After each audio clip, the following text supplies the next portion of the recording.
Jedes deutsche Volk genossen Männer und Frauen. In diesen Schicksalsstunden sind wir von unbeugsamen Siegeswillengefühl. Der Reichsadel fliegt von Nordkap bis zum Griechenland und unsere Siegesreich in Rom. You can't do business with Hitler.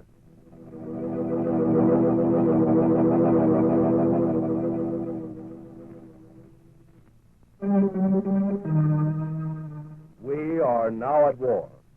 There are but two alternatives, total victory or total defeat.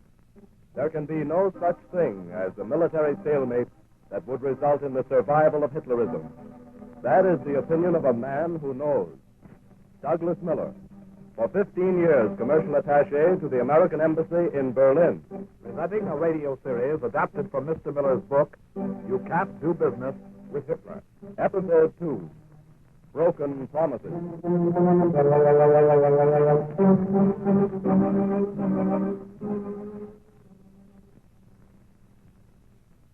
This is Douglas Miller speaking.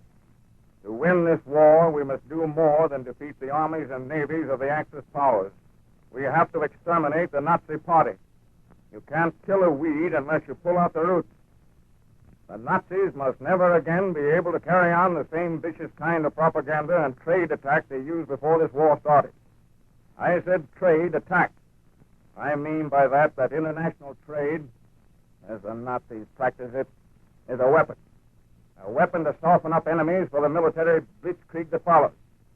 And during the 6-year period leading up to the outbreak of the war in 1939, the Nazis continually tried to sabotage American business in Europe. Here's how the Nazis worked it. Consider, for example, the case of Martin T. Johnson. Johnson represented an American firm that had been importing lard into Germany and other parts of Europe. One day in 1934, he came to my office in Berlin. Mr. Miller, I'm heartily fed up with the way Nazis treat American businessmen. The word of a Nazi, no better than that of a low-grade racketeer. Tell me what's the trouble. I'll see what I can do. The Nazis are permitting us to import lard into Germany only up to a quota of 40%, aren't they? Yes. In other words, only 40% as much as you used to import. Sure. And remember when we kicked about getting cut down so low? The Nazis said that every other country was getting the same treatment. True enough. The Nazis have a commercial treaty with the United States government promising not to discriminate against American businessmen. What would you say if I told you that the Nazis have deliberately broken that treaty? Broken the treaty? Well, how do you know that? Because I've got the goods on them. Here. Take a look at this magazine article. Let me see. According to the secret treaty, the German Reich has granted Danish exporters the right to... Well, say, what is this? That's a Danish agricultural magazine. And what you're reading is the text of a secret agreement the Nazis have with Denmark, granting them the right to import lard up to 65% of the quota. Yes, it's right here in cold print. Mr. Miller, this is rank discrimination. The Nazis promise us equal treatment, and then sneak off and make a secret agreement on the side. Can't you do something about it? Well, as commercial attaché of the American Embassy, I can protest to the German Foreign Office. I seem to be forever protesting and getting nowhere. Could I be present when you make the protest? Yes, that can be arranged. Good. I'll tell you what we'll do, Mr. Johnson.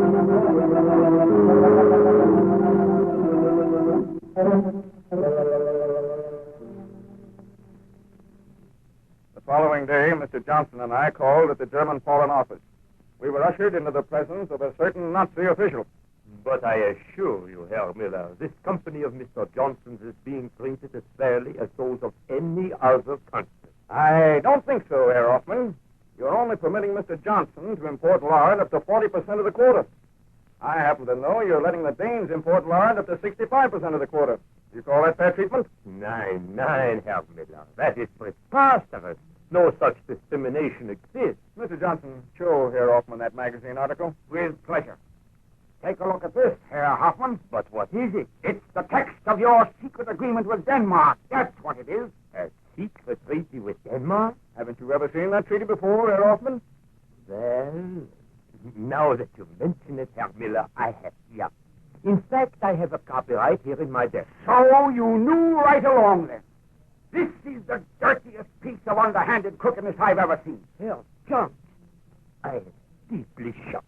Herr Hoffman, you must understand that Mr. Johnson is thinking of the interests of his American investors. Yeah, I understand that, but... Oh, then you admit your government has flagrantly disregarded his promise. Well, I don't know, but suppose... The point is this, Herr Hoffman.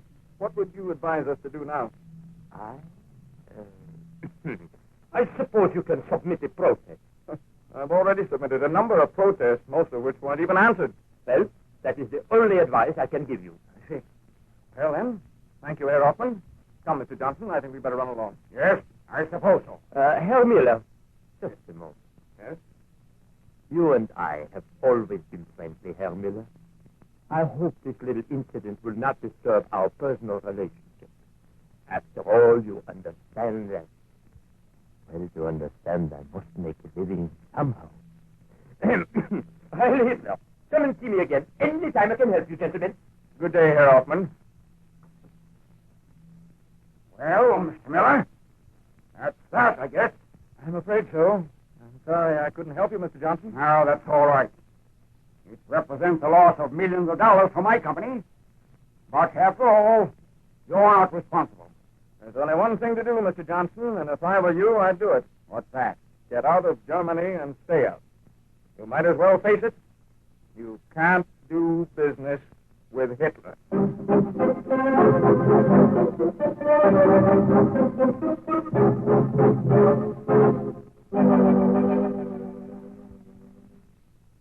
And that's what happened to Mr. Johnson.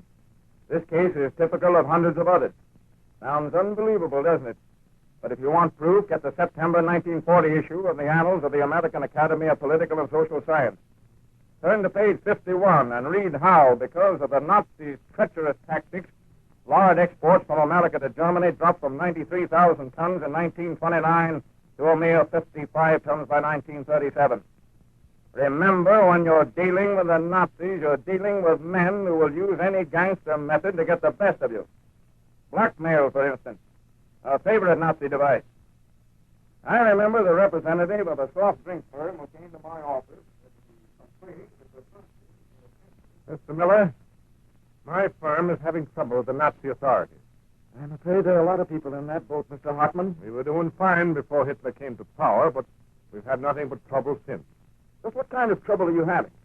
Well, the Nazis have forced German doctors to testify that the soft drink we turn out is injurious to health. And it isn't, of course. Certainly not. We've also had trouble with the police. They demand we tear down some of our buildings. They say they don't measure up to the building code. Well, Mr. Hartman, here's what probably has happened. German soft drink manufacturers no doubt have their representatives in the German Ministry of Economics. This is their way of driving you out and getting all the business for themselves. But it's unfair. Obviously. But you're not in America now, Mr. Hartman. You're in Nazi Germany. But can't anything be done? Well, if you like, I'll get in touch with the Nazi party and see. I'm afraid it'll cost you quite a bit of money. And I'm willing to pay quite a bit of money. It's either that or go completely broke. So I contacted the Nazi party. I was told they would take care of Mr. Hartman's case. About a week later... Mr. Miller, there's a Carl Kenner here to see you. Kenner? I don't know any Carl Kenner. He's a member of the Nazi party, all decked out in a beautiful brown uniform and fit to kill. He acts like he's heaven's gift to the entire world. Oh, I see. Is he a young fellow? Not over 30. Shall I tell him you're too busy to see him? On the contrary, send him in, Miss Ford. Very well, but get ready for a storm, and don't say I didn't warn you. You may go in, Mr. Kenner. Ferguson's Paradise. Ah, Herr Miller, I'm very glad to meet you.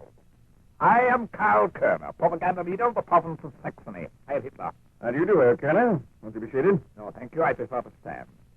Now, what can I do for you, Herr Miller? Well, Mr. Hartman, an American friend of mine... Representative of the American soft drink manufacturers. How did you know? The Nazi party has a way of discovering such things, Herr Miller. I see. Well, Mr. Hartman tells me that his firm is in trouble.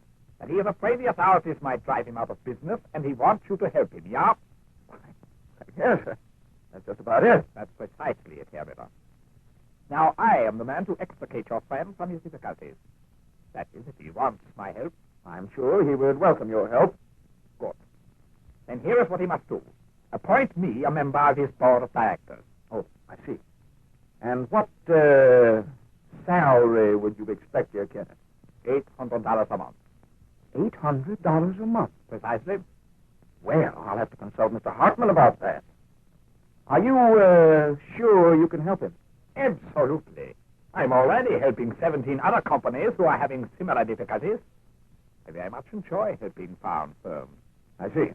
It doesn't pay very much, but you like the work. What a sense of humor you Americans have. Yes, haven't we? No.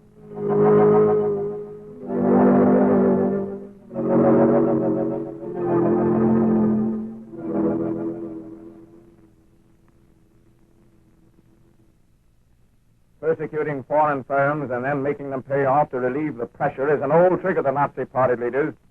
In the case of Mr. Hartman, his firm paid $800 a month merely to gain the privilege of staying in business. This would have been a bad enough bargain even if the Nazis had lived up to it. But Nazis never live up to their bargains. Hartman soon found this out. A few months later... Hello? Just a minute, please. It's Mr. Hartman, Mr. Miller. He wants to speak to you. Oh, thank you. Well, hello, Mr. Hartman. I haven't heard from you for quite a while. Oh, I thought you were paying Carol Turner to take care of such things. Oh. Oh, that's too bad. Well, I'll do what I can. All right. Goodbye. Beat that. What's wrong, Mr. Miller? Now the Nazis have ruled that Mr. Hartman's soft drink is Jewish and will pollute any pure Aryan who drinks it. How fantastic. Mr. Hartman's firm isn't Jewish. And even if it were, how could that possibly make any difference? I know, Miss Ward. This Jewish line is merely a blind, of course. The truth of the matter is, Carl Chenner's superior wasn't getting a big enough cut out of that $800, so we banged down on Hartman. What's to be done now? I think I'll go and have a talk with Dr. Lay, the head of the so-called German Labor Front. Perhaps he can suggest some way out of this. So I called on Dr. Lay. This high Nazi official suggested that the American soft drink manufacturers pay the expenses of a Nazi delegation to go to the United States and investigate whether or not the soft drink was actually Jewish. In spite of the high costs involved, the American firm agreed, and the delegation was sent. Finally, the delegation returned and made out a report that the soft drink was not Jewish and could be enjoyed by any pure Aryan without danger of contamination. By this time, the American firm had paid out a good deal of money in the hope that the troubles were ended. But troubles never end when one is dealing with the Nazis. In a few months, the Nazi officials who had been causing all the trouble came out with a ruling that even though the soft drink was not Jewish, it was still a foreign drink, and therefore could not be consumed by any true German. For the third time, Mr. Hartman came to me for assistance. Well, what are we to do now, Mr. Miller? Well, Mr. Hartman, you might as well face the facts. You're trying to do business with totalitarians, and it just doesn't work out. However, you have one of three courses of action left. And what are they? Well, first, you can go to this Nazi official and see how much it'll cost you to have him change his ruling. But he's already blackmailed me out of thousands of dollars. What are the other alternatives? The second thing you can do is close your business and go back to the United States. And that's what I'd advise. But you said there were three courses of action. What's the third? Well, if a Nazi firm was in the same fix as you are, they might consider having the official assassinated. Assassinated? Well, I wouldn't shed too many tears to see some of these people assassinated. But Americans just don't do those things. No, but that's what you're up against. Face facts, Mr. Hartman. You can't do business with Hitler.